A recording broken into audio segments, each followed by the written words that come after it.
तारीफ ऐसी होनी चाहिए। अब ये इसका मौजू और इसकी गर्ज गायत आ रही है कि तारीफ ऐसी होनी चाहिए कि जो हमें खता फिल फिक्र से बचाए। यानी जब हम उस तारीफात को बना रहे होते हैं तो उस तारीफात बनाने के अंदर हम खता फिल फिक्र से बचें। तारीफ जामे भी होनी चाहिए, माने भी होनी चाहिए, किसी किस्म की उसके अंदर गलती वाक़ई ना हो। एक बात। नंबर 2 वो है हुज्जत, यानी आधी मंतिक हमारी ये हो गई कि तारीफ बनाने का तरीका और ऐसा तरीका होना चाहिए और ऐसे कवायद हम जो है वो इस्तेमाल करें और ऐसे कवायद हमें आने चाहिए कि जिससे हम तारीफ बनाने के अंदर गलती से बच जाए।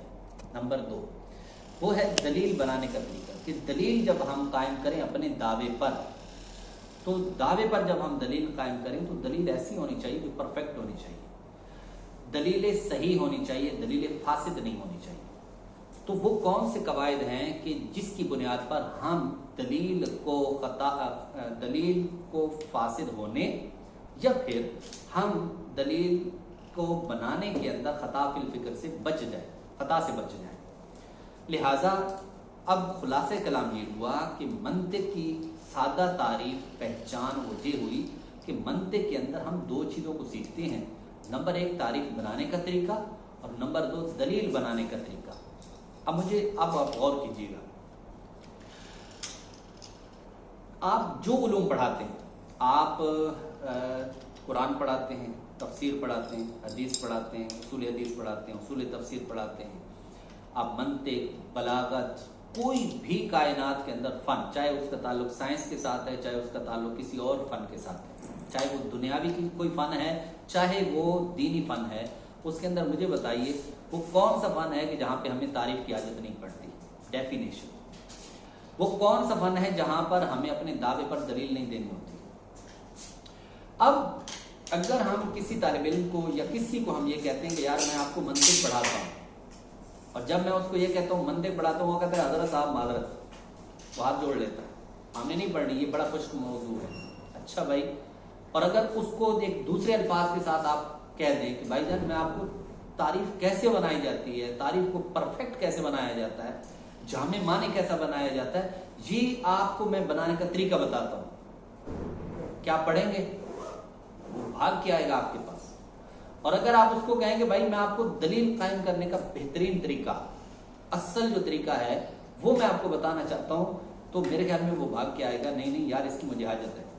अब चाहे वो अपने आप को फकीह कहलाए, चाहे वो अपने आप को मुफ्ती कहलाए, चाहे वो अपने आप को मुफस्सिर कहलाए, मुहद्दिस कहलाए, कोई भी है, हर एक बंदे को जो एक फन में महारत हासिल करना चाहता है या है, वो चाहता है कि जनाब मुझे तारीफ बनाने के अंदर गलती नहीं करनी चाहिए, मुझे ये फन सीखना चाहिए, मुझे दलील कायम करने के अंदर गलती से बचना है, मुझे ये फन सीखना है। अब सवाल ये है कि ये 2 चीज़ों की अहमियत तो बहुत ज़्यादा है।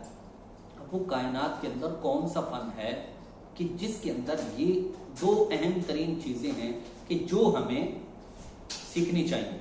अब ये यहाँ से आप देखें तो हमारी वो वाली बात बीच में आ गई कि जो मंतिक की अहमियत, इम्पोर्टेंस ऑफ लॉजिक।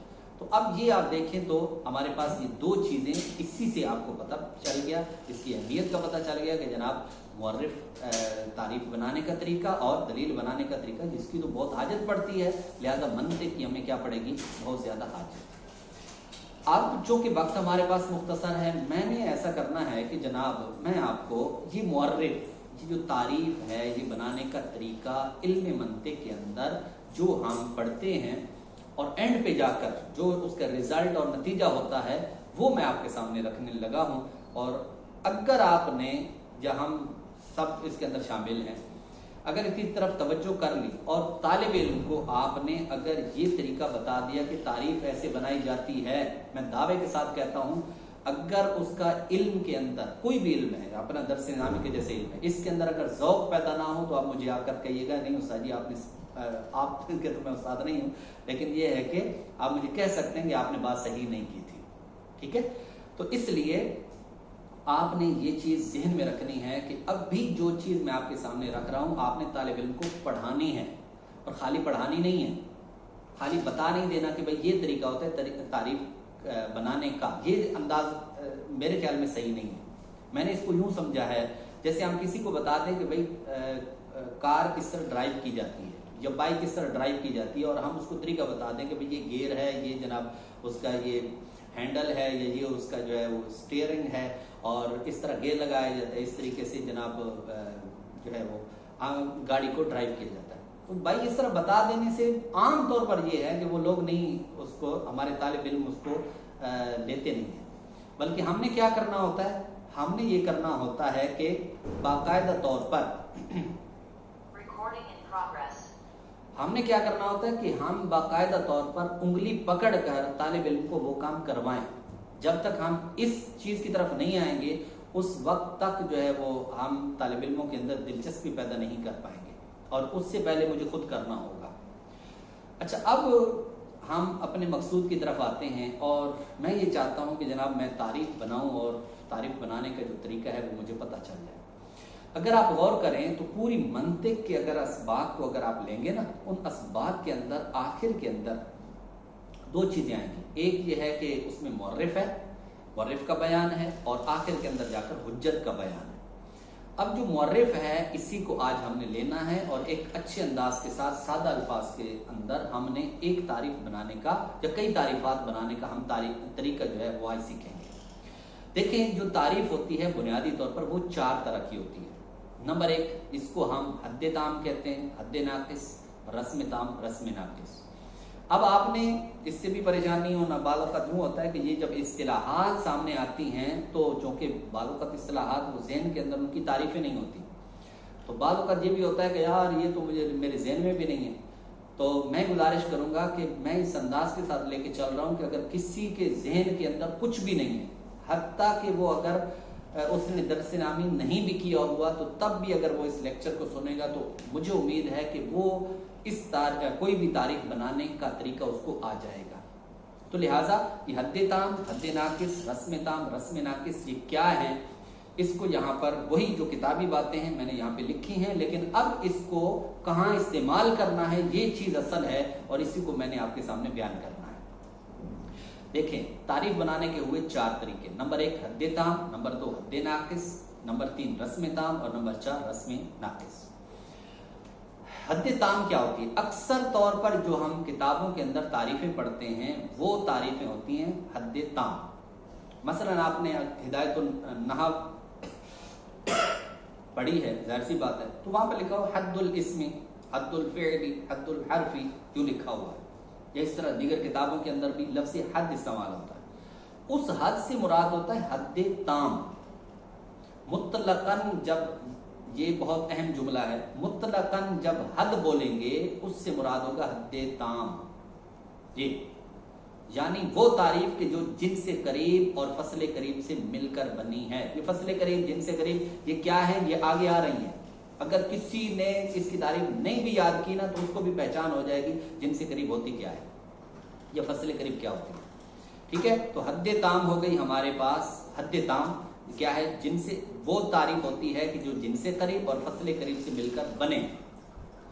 हद्दे नाकिस क्या होती है? हद्दे नाकिस ये है कि जो जिनसे बईद और फसले करीब से, इसकी दो सूरतें होती हैं, जिनसे बईद, फसले करीब, या फिर यह है कि वो सिर्फ फसले करीब से मिलकर बने, सिर्फ फसले करीब हो, तो ये भी हद्दे नाकिस होती है। नंबर तीन रस्म ताम। रस्म ताम क्या है? जिनसे करीब और खासा। उस बस इसमें फर्क ये होगा कि हद्दे ताम के अंदर था जिनसे करीब के साथ फसले करीब, और इधर होगा खासा।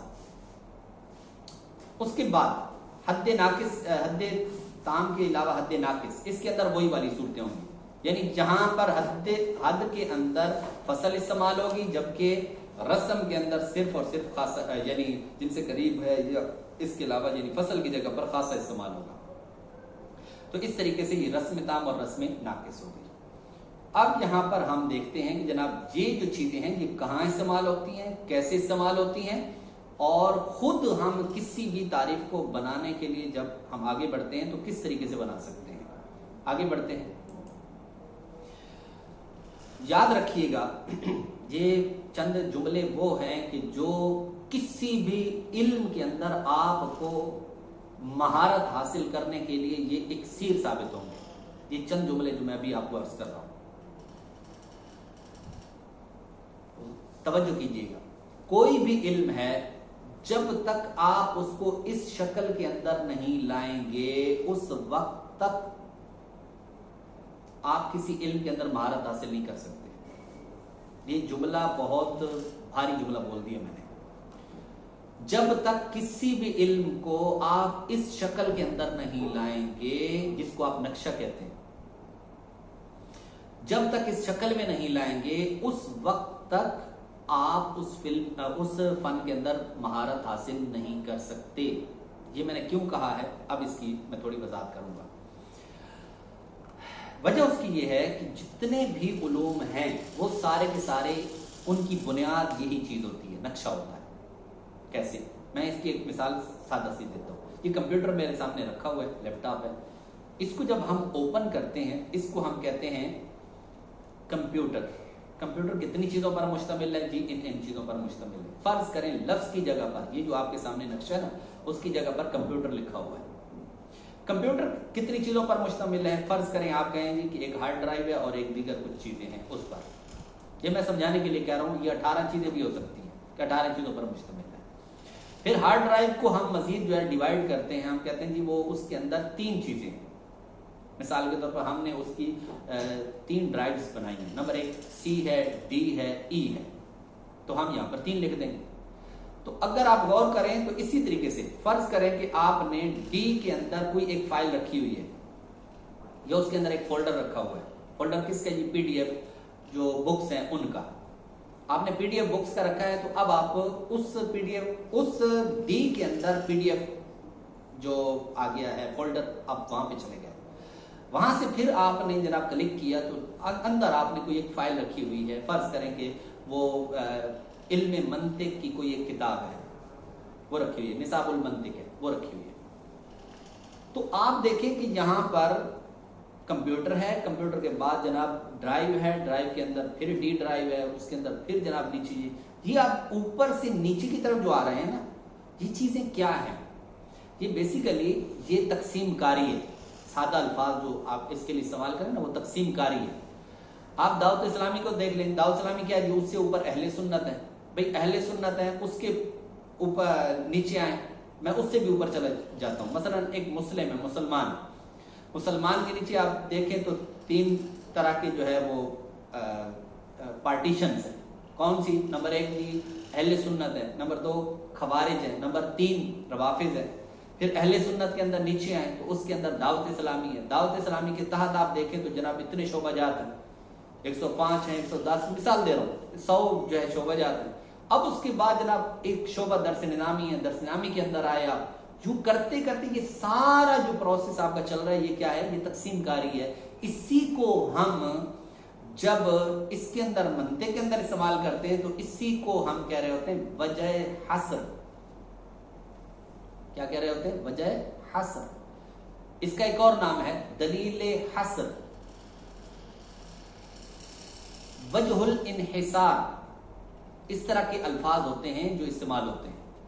अच्छा, अब ये मैं जब इस चीज के अंदर ये इस तरीके से जब मैं इसको लेकर आऊंगा, अच्छा कोई भी फन बनता है तो वो इसी तर्ज पर बनता है। मसलन कैसे? भाई फर्ज करें आप नहव बनाना चाहते हैं, भाई नहव के अंदर आप किस चीज पर गुफ्तगू करेंगे? जी कलिमा और कलाम पर करूंगा। अच्छा भाई कलिमा पर, कलिमा की कितनी किस्में बनानी है और कितनी, उसके एतबारात कितने होंगे?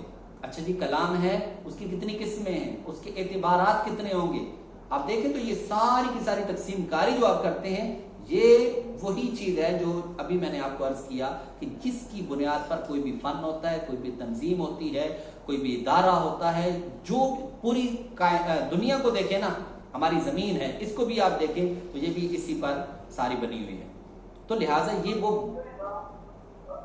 ये वो बेसिक चीज है कि जिसकी अहमियत को समझना बहुत जरूरी है। इसी की बुनियाद पर हम तारीफ, आवाज थोड़ी बंद कीजिएगा ताकि रिकॉर्डिंग में मसला ना हो।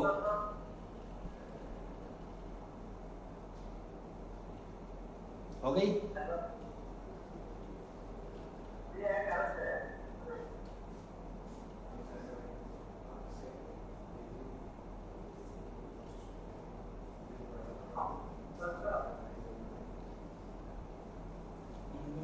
माइक म्यूट वसीम साहब इसको आप थोड़ा देख लीजिए।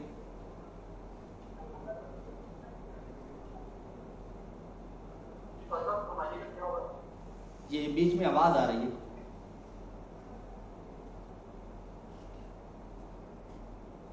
हो गए?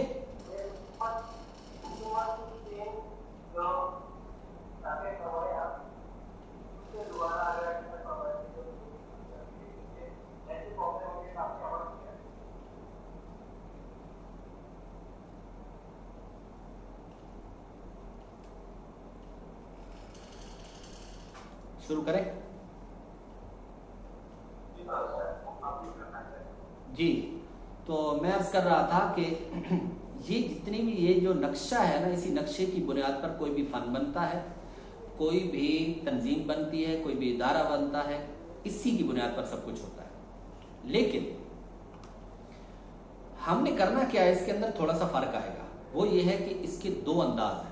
एक अंदाज तो ये है कि आप यहाँ पर लफ्ज लिखें और लफ्ज के बाद फिर इसकी दो किस्में बना दें, मसलन मौजू, मुहम्मल, ये बना दें, और बीच में ये ना लिखें उसका कोई माना होगा या नहीं होगा, ये ना लिखें। इसी तरीके से आप मौजू लिखें और उसके नीचे मुफरद और मुरक्कब दो किस्में बना दें। अच्छा जी, मुफरद लिखें, उसकी 3 किस्में यहाँ पर लिख दें, इस्म, फेल, हर्फ। ये नहीं, ये अंदाज नहीं।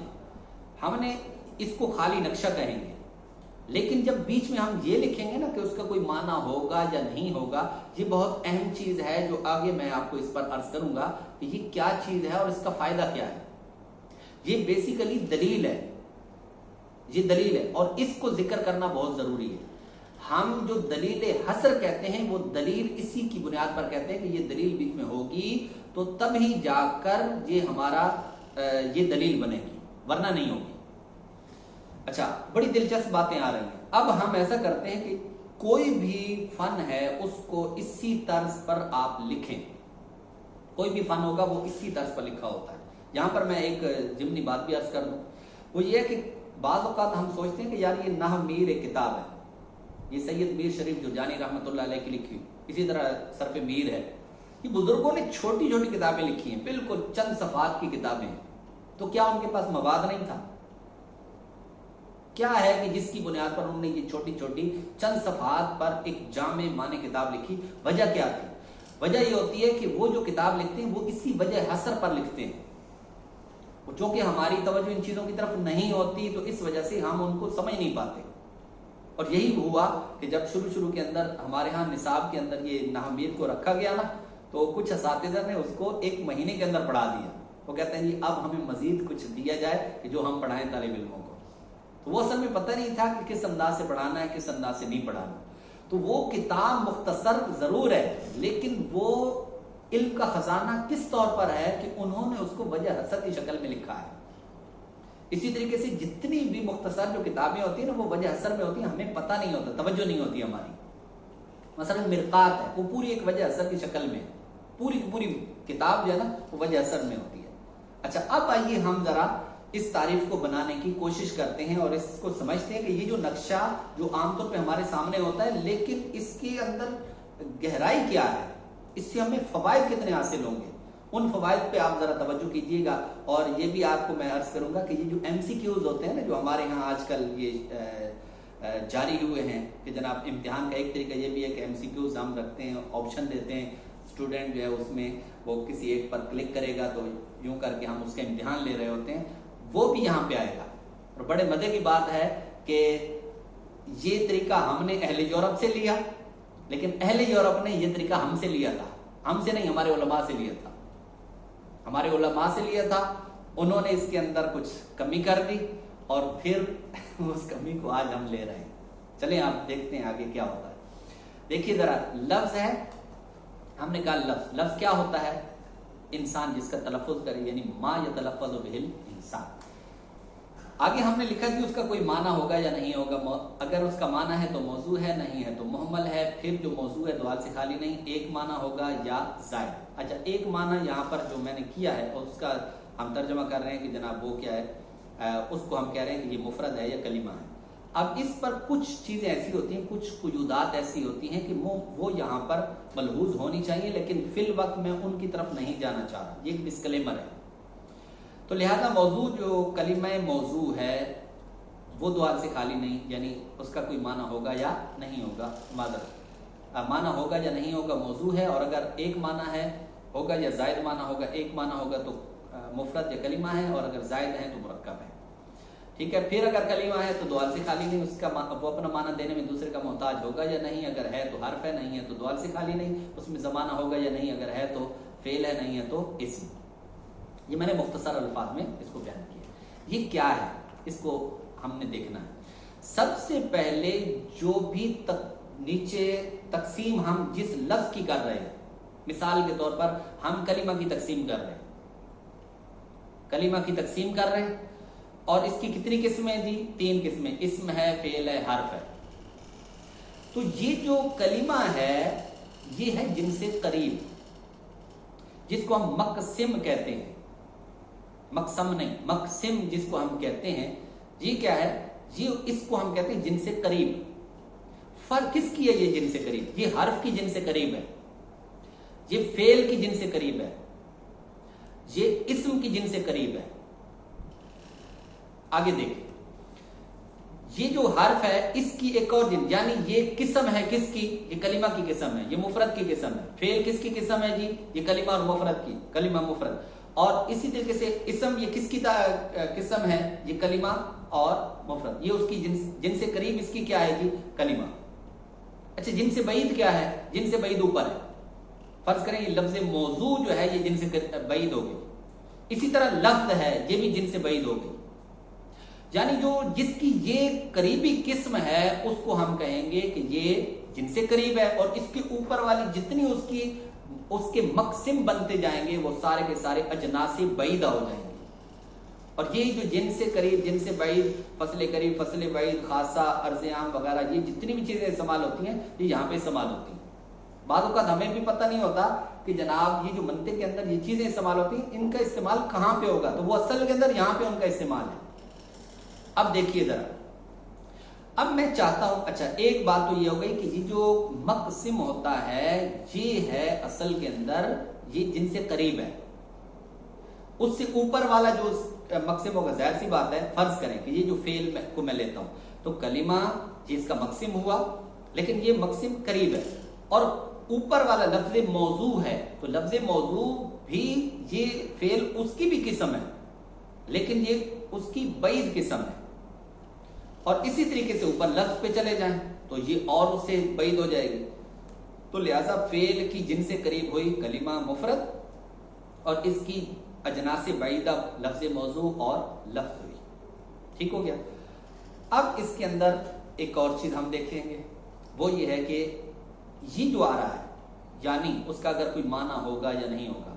जैसे लफ्ज है, लफ्ज का उसका माना होगा या नहीं होगा। अगर है तो फिर इसको हम कहेंगे मौजू, इसे कहेंगे मौजू। इससे हम कहते हैं इल्म मंतिक के अंदर नौ। इसे क्या कहेंगे? नौ, यानी जो बनेगा वो नौ है। कैसे भाई? लफ्ज की 2 अनवा है, लफ्ज जिन्स है उसकी 2 अनवा है, एक मौजू और एक मोहम्मल। लफ्ज मौजू, लफ्ज मोहम्मल। इसी तरीके से जो फेल कलीमा है, कलीमा ये जिन्स है और इसकी 3 अनवा है। कौन कौन सी? इस्म, फेल, हर्फ। इसी तरह हम इधर आ जाते हैं, मुरक्कब है, मुरक्कब की 2 किस्में हैं। कौन कौन सी? मुरक्कब मुफीद, मुरक्कब गैर मुफीद। इसको हम मंतिक की जबान में कहेंगे कि ये जिन्स है और ये उसकी 2 अनवा है। आगे बढ़े। अब एक तीसरी चीज वो ये है कि उसका कोई माना होगा या नहीं होगा। ये वाली जो चीज है ये बहुत अहम है। इसको हम कहते हैं फसल। यानी ये जिन्स हो गई, ये फसल हो गई और ये हमारी नौ हो गई। इसी नक्शे के अंदर ये चीजें आ रही हैं। ये फसल है। और अब हम जरा आगे बढ़ते हैं, तो आगे बढ़कर फिर हम इसकी तारीफ करते हैं। मसला हम मौजू की तारीफ करना चाहते हैं। मौजू हमारा मुअर्रफ है, इसकी तारीफ करनी है। जो मुअर्रफ होता है याद रखिएगा वो हमेशा नौ होती है, और फिर वो नौ है और वो 2 चीजों से मिलकर बनेगी जो हद्द ताम हमने बनानी है। वो है जिनसे करीब और फसले करीब। मसलन हम लफ्ज मौजू की तारीफ करना चाहते हैं तो हम क्या करेंगे, सबसे पहले जिन्स लाएंगे, यानी ऐसा लफ्ज, फिर हम उसकी फसल लाएंगे, क्या, जिसका कोई माना हो। लफ्ज मौजू की तारीफ ये हो गई कि ऐसा लफ्ज जिसका कोई माना हो, ये लफ्ज मौजू की तारीफ हो गई। ठीक हो गया। अब इसी तरीके से हम आगे बढ़ते हैं। हम इस्म की तारीफ करना चाहते हैं, और इस्म की तारीफ के लिए मैंने अभी आपको अर्ज किया है कि कोई भी तारीफ हो जिसकी हम हद्दे ताम बनाना चाहते हैं तो वो जिनसे करीब फसले करीब से मिलकर बनेगा। चलो हम ऐसा करते हैं कि इस्म की तारीफ करते हैं और दलील के साथ करते हैं। कैसे भाई, सबसे पहले जिनसे करीब लगाएंगे, तो इस्म की जिनसे करीब क्या हुई, हमारी कलीमा। ये कलीमा हम लिख देंगे, मैं इधर आपको ना लिख कर दिखाता हूं, जहां पर ये यहां पर मैं लिखना चाहता हूं कि फेल की तारीफ करनी है। ये फेल क्या है, ये फेल बेसिकली हमारी नौ है, और फिर इसके बाद हमने क्या लगाना है, जिनसे करीब और फसले करीब, ये लगानी है। तो हम ऐसा करते हैं कि जनाब तारीफ करते हैं फेल की, इस्म की, तो ये हमारी हुई 9। इसके बाद है हमने लगाने हैं उसकी जिनसे करीब है हमारी कलीमा। उसके बाद फिर हमने फसले करीब लगानी है। अब आइए फसले करीब, जो अहम तरीन चीज है, इसको हमने देखना है फसले करीब यहां पर कैसे आएगी। देखिए सबसे पहले हमने ये देखना है कि फसल का मतलब क्या होता है। फसल का मतलब फासला करना, मुमताज करना, मुमय्यिज, यानी जो दीगर अपने अफराद से उसे मुमताज करे। मिसाल के तौर पर यहां कलीमा के कुल अफराद हैं 3, तो जब कलीमा के 3 अफराद हो गए तो 3 अफराद में से मैंने तारीफ करनी है इस्म से। तो मैं जैसे ही कलीमा बोलूंगा तो उसके अंदर ये तीनों की तीनों किस्में दाखिल हो जाएंगी, इस्म है, फेल है, हर्फ है। लिहाजा मुझे क्या करना होगा, मैंने जिनसे करीब लगा दी, कलीमा बोल दिया, लेकिन कलीमे के अंदर ये तीनों की तीनों चीजें शामिल हो गई। अब मैं ये चाहता हूं कि नहीं जनाब, मुझे सिर्फ इस्म चाहिए पहचान के लिए, यानी जो मैं तारीफ जिसकी कर रहा हूं, तारीफ पहचान ही को बोलते हैं ना, तो लिहाजा मैं जो पहचान लगाना चाहता हूं कि भाई जब भी मैं इस्म बोलूं, कोई इस्म कोई आ जाए कहीं पर, तो वो मैं पहचान कर लूं कि वो हर्फ या फेल नहीं है। तो लिहाजा उसके लिए मुझे क्या करनी पड़ेगी, फसले करीब लगानी पड़ेगी।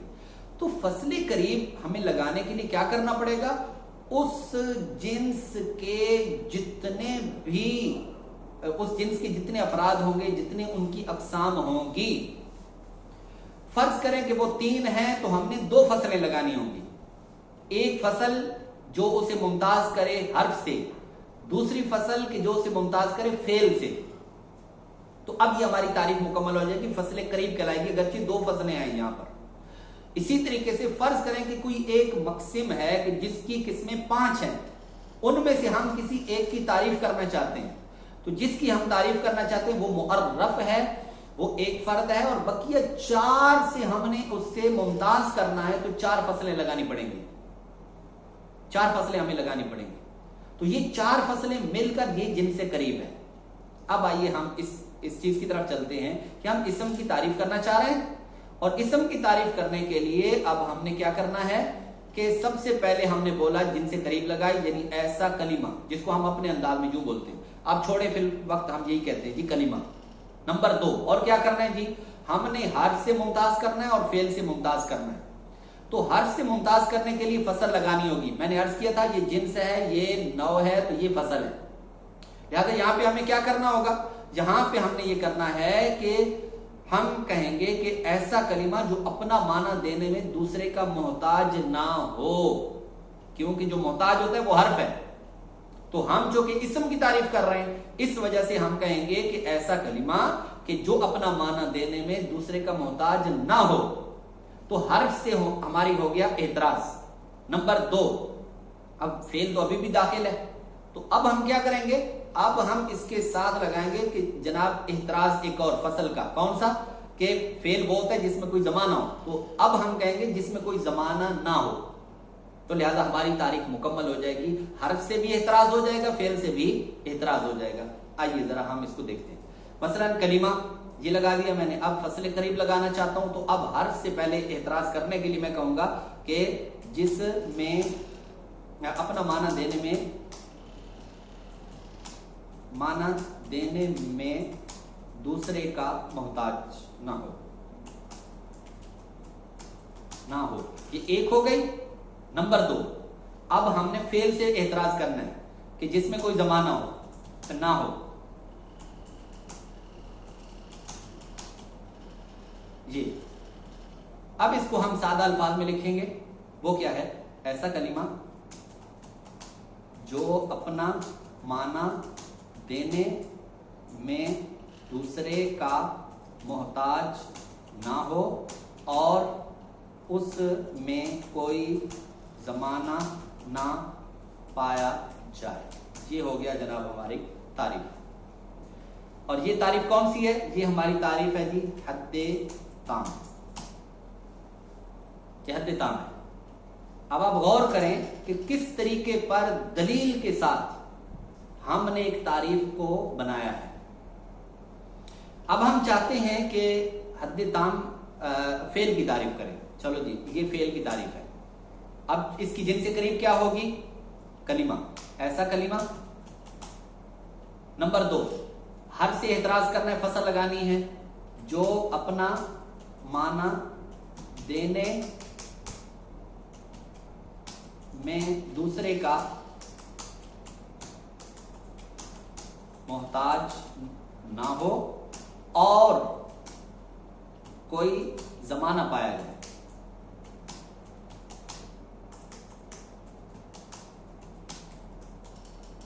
ये फेल की तारीफ होगी।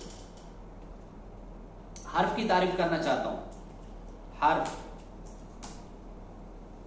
ऐसा कलीमा जो अपना माना देने में दूसरे का मोहताज हो। ये हो गया।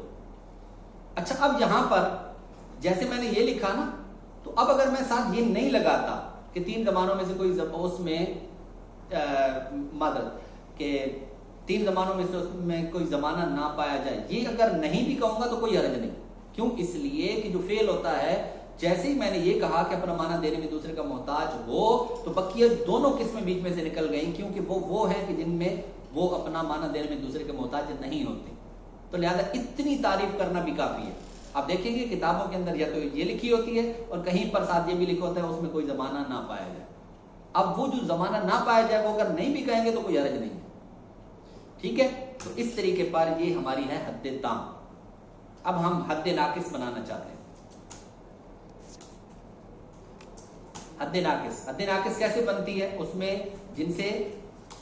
जिनसे बैद, इसकी 2 सूरतें हैं, जिनसे बैद प्लस फसले करीब।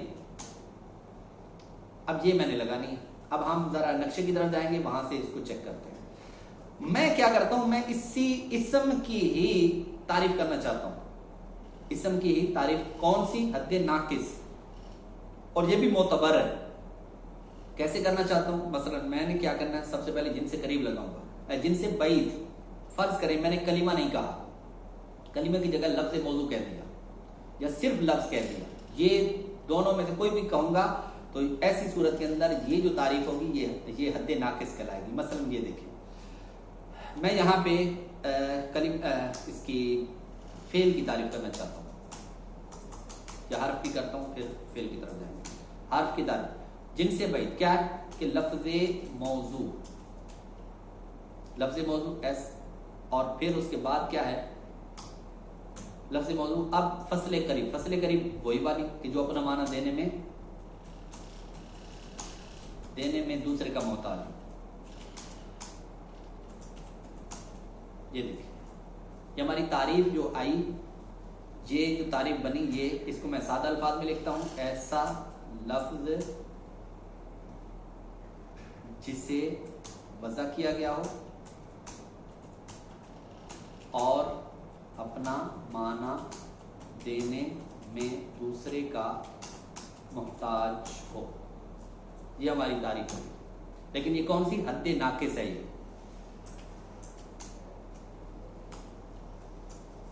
ये हद नाकिस है। अब हद का ताल्लुक जो था वो किसके साथ था? वो जिन्स हद का ताल्लुक जिन्स और फसल के साथ था।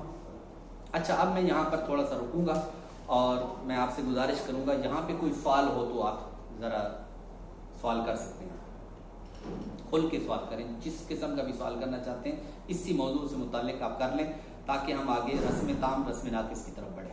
ये आधी मंतिक है।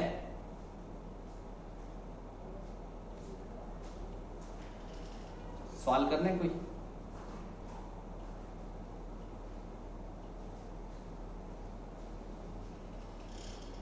आवाज आ रही है?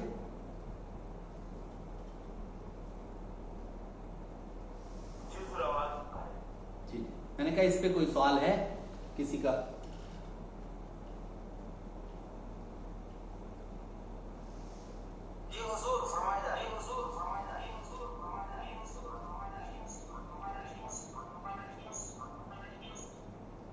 सही।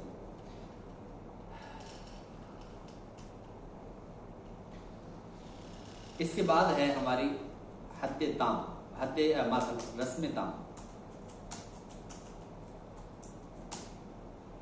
रस्म ताम हमने कहा कि या तो क्या होगी कि जिनसे करीब जिनसे करीब एक ही है, और खासा। ये खासा क्या है? खासे को हमने समझना है, कोई भी शय होती है उसकी मुख्तलिफ किस्म की सिफात होती हैं। कोई भी चीज होती है उसकी मुख्तलिफ किस्म की सिफात होती है। मिसाल के तौर पर ऐसी सिफत होती है कि जो उसे दूसरों से मुमताज करती है। मिसाल के तौर पर इस्म के बारे में आपने हिदायतुन नाहव में और किसी भी किताब के अंदर, चाहे वो उर्दू की किताब हो, उसके अंदर आपने देखा होगा कि वहां पर ये लिखा होता है इस्म के खवास, खवासुल इस्म, खवासुल फेल, खवासुल हर्फ, वहां पे ये लिखे होते हैं। मिसाल के तौर पर हम इस्म को ले लेते हैं। इस्म वो होता है कि जिस पर हर्फ जर का दाखिल होना दुरुस्त हो। अब ये उसका एक खासा है। अब फर्ज करें कि मैं क्या करता हूं, मैं रस्म ताम बनाना चाहता हूं। किसकी है? ये हमारी है इस्म की, और ये तारीफ भी दुरुस्त है, लेकिन ये रस्म कहलाएगी। जिनसे करीब क्या आएगी? ऐसा कलिमा, वही वाला जिनसे करीब, प्लस क्या होगा कि इसके अंदर ये कि जिस पर हर्फ जर दाखिल हो सकता हो, जर का दाखिल करना दुरुस्त हो। ये भी तारीफ है इस्म की, लेकिन ये तारीफ कहलाएगी रस्म ताम। अब मैं क्या करता हूं, मैं फेल की तारीफ करना चाहता हूं, हर्फ की तारीफ करना चाहता हूं, इस तरह की बहुत सारी तारीफात है। मैं, चूंकि वक्त थोड़ा हमारे पास कम रह गया, अब मैं इसको रस्म नाकिस भी साथ ही ले लेता हूं। रस्म नाकिस बनाना चाहता हूं इसी इस्म की, तो इसकी दो सूरतें हैं। नंबर एक वो ये है कि मैं यहां पर क्या करूं कि सिर्फ और सिर्फ यहां पर जिनसे बईद लगाऊं। जिनसे बईद यानी लफ्ज़ मौजू। मैं कहूंगा ऐसा लफ्ज़ मौजू या ऐसा लफ्ज़, उससे भी ऊपर चले गए, लफ्ज़ मौजू से ऊपर चले गए, ऐसा लफ्ज़ के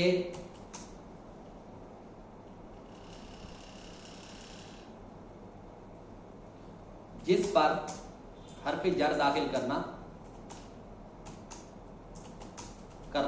दुरुस्त हो। ये हमारे पास हो गई रस्म नाकिस इस्म की। ये इस्म है।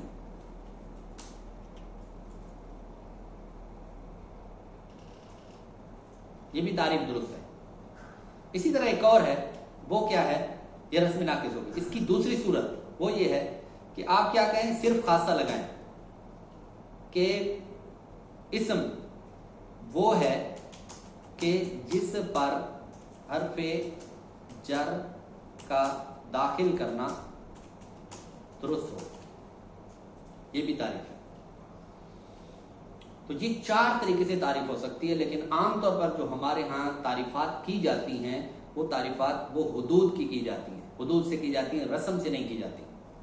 हद ताम, हद नाकिस और हद नाकिस की हमें क्यों जरूरत पड़ती है? हद नाकिस की इस वजह से जरूरत पड़ती है, मसलन आप यहाँ पे देखें कि लफ्ज है, लफ्ज से ही हमने इब्तिदा की है। मसलन सर्फ आप पढ़ते हैं, नाहव पढ़ते हैं, पढ़ाते हैं, जो भी है उसके अंदर आप देखते हैं तो सबसे पहले लफ्ज आता है। लफ्ज किसकी किस्म है? यहाँ पर ये नहीं।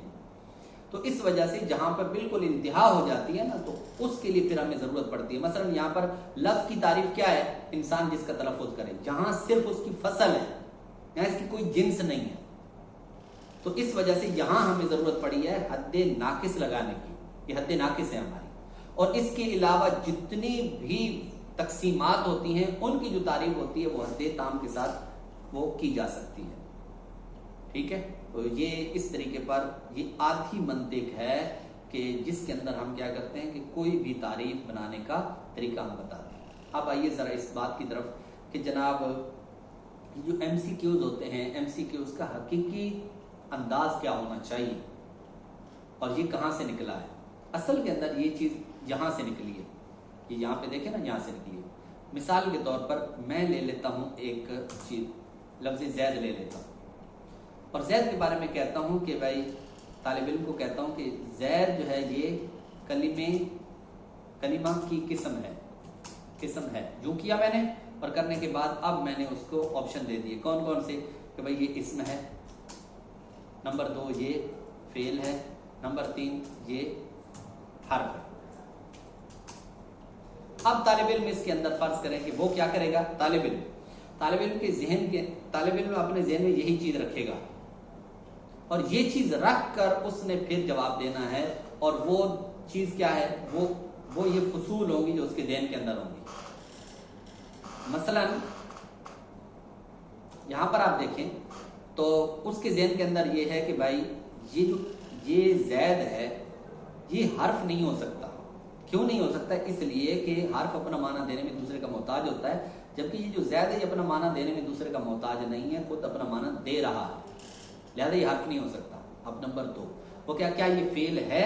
अब वो कहता है भाई इसके अंदर तो जमाना ही नहीं है, तो जब जमाना नहीं है तो इस वजह से ये क्या है, ये फेल नहीं हो सकता। लिहाजा वो क्या करेगा, वो इसको जैद बोलेगा कि जनाब ये इसमें है, नंबर 1 वो इसको सेलेक्ट कर देगा। ये वो तरीका है। और इस पे मजीद फिर आगे अगर हम बढ़ेंगे तो ये भी दलील की किस्म है जो कि हुज्जत के अंदर आती है, जिसको हम क़ियासे इस्तिस्नाई इनफिसाली कहते हैं। ये जो तरीकाकार है ये बेसिकली उसके साथ इसका ताल्लुक है। वो कभी फिर इंशाल्लाह मौका मिला तो उस पर मैं अर्ज करूंगा। तो अब यहाँ पर ये बात भी सामने आती है कि सिर्फ 4 के 4 ऑप्शन हो तो ऐसा ये जरूरी नहीं होता। उसूली लिहाज से ये जितनी किस्में हो तो उतनी किस्मों को ही जो है वो जिक्र करना चाहिए, उतने ही ऑप्शन बनाने चाहिए। बहरहाल ये ज़्यादा भी अपने तौर पर जैसे बनाने वाला बना सकता है। मतलब यहाँ पर उसको कोई लफ्ज़ भी लिख देते हैं। बाद वक़्त तो साहब भी परेशान होते हैं सवाल बनाने वाला कि जनाब ये मैं चौथा बनाऊँ तो बनाऊँ क्या, या बाद वक़्त 2 किस्में होती हैं तो भाई तीसरी चीज़ मैं कहाँ से लेकर आऊँ, चौथी कहाँ से लेकर आऊँ, बाद वक़्त उस्ताद ही परेशान होता है। ठीक है, तो ये चंद बातें थीं जो आपकी कोशिशुदार की हैं। आपको अगर फ़ायदा हासिल हो तो दुआ फरमा दीजिएगा। ये वो बातें हैं जो फ़कीर ने खुद समझी हैं, तो इस वजह से बार बार ये बालों का इस तरह के जुमले भी निकल जाते हैं कि यार ले लो ले लो ले लो। वो बालों का तो समझने वाला कुछ और समझ रहा होता है। वो एक जज्बा है जिसकी बुनियाद पर इस तरह मैं अर्ज़ कर देता हूँ। तो आपके ज़हन में अगर कोई सवाल हो तो इरशाद फरमाइए। वालेकुम अस्सलाम रहमतुल्लाह। इससे हटकर एक सवाल है